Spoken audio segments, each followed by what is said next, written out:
ঘটনা ঘটার পরেই আমরা মামলা করেছি এবং পরবর্তীতে যেহেতু মৃত্যু হয়েছে এটা আমরা পুলিশের সাথে কথা বলেছি, এটা হত্যা মামলা অলরেডি হয়ে গেছে। আর ক্যাম্পাস বন্ধের কথাটা সেটা তো আমাদের শীতকালীন ছুটি শুরু হয়েছে আর জাতীয় বিশ্ববিদ্যালয় অলরেডি বন্ধ, কাজে আমাদেরকে তো আমাদের একাডেমিক ক্যালেন্ডার অনুযায়ী বন্ধ দিতে হয়েছে। আর আমাদের তো আজকে খোলা আছে, আগামীকাল খোলা আছে। আর আমরা 21 তারিখ থেকে দিয়েছি, মানে রোববার থেকে আমাদের শীতকালীন ছুটি শুরু হয়েছে, এটা আমাদের রুটিন অনুযায়ী হয়েছে। আমরা তো মামলা যখন হয়ে যায় আমাদের কাছে যা যা পুলিশ চেয়েছে আমরা দিয়েছি, ওনারা যা যা চাচ্ছে আমাদের কাছে আমরা সর্বাত্মক সহযোগিতা করছি, ওনারা আমাদের সাথে যা যা যোগাযোগ করছে আমরা করছি। এরপরে আমরা তো আর কি করতে পারি বলেন, যেটা আমাদের দরকার করা সেটা করেছি। আর কলেজ বন্ধ এটা তো হচ্ছে রুটিন মাফিক হয়েছে। আমরা আমাদের গভর্নিং বডি আছে তাদের সাথে কথা বলেছি, তারাই বলেছে।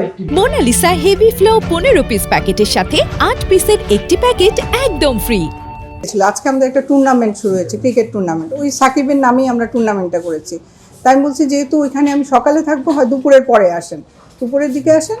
আর আরেকটা বিষয় হচ্ছে, আর আগামীকাল আমাদের একটা বড় ভর্তি পরীক্ষা আছে খুলনা বিশ্ববিদ্যালয়ের, সেই জন্য আমরা বলেছিলাম যে আপনারা আগামীকাল বা পরশু দিন, যেহেতু আমি থাকবো না, হয়তো আপনাদেরকে ওইভাবে সময় দিতে পারবো না, কিন্তু আমি থানায় যদি আপনারা যেতে চান, আপনারা যা সহযোগিতা চান দিব। তো আজকে আসলে দুপুরের পরে, আর আগামীকাল তো আমাদের পরীক্ষা আছে, তাহলে শুক্রবার পড়ছে শনিবার, এটাই বলে এইভাবেই কথা হয়েছে। আর ওর মার সাথে তো আমি ডেইলি কথা বলি। ওনারা বলছে ওনারা ক্যামেরা সিসি ফুটেজ দেখে সবাইকে চিহ্নিত করেছে, এটা ছাত্রদের সাথেও ওনারা দেখিয়েছে। এখানে যারা এসেছিলেন পুলিশ অফিসাররা, ওনারাই সরাসরি ওদের সাথে ছাত্রদের সাথে কথা বলে। ওরা যা যা দাবি দিয়েছে, আমার কাছে দাবিগুলো বোধহয় আপনাদের কাছে আছে কিনা জানি না, যা যা করেছে আমি সব পূরণ করেছি। আচ্ছা, তারা বলছে যে সিসিটিভি ফুটেজে যাদেরকে দেখা গিয়েছে সেই বিষয়ে আপনি কোনো পদক্ষেপ এখন পর্যন্ত নেননি। আমি কাদের নিব? আমি তো সিসি ফুটেজে তো চিহ্নিত করতে পারতেছি না।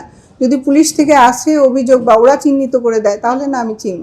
আমি তো সিসি ফুটেজে কিছু বলতে পারবো না। সিটি ফুটেজ তো এতদিন পুলিশের কাছে ছিল, ওরা নিয়ে আসে পুলিশের কাছ থেকে। আপনারা কোনো তদন্ত কমিটি গঠন করছেন? জি তদন্ত কমিটি আছে, তাদের তো তদন্ত চলছে, চলমান আছে।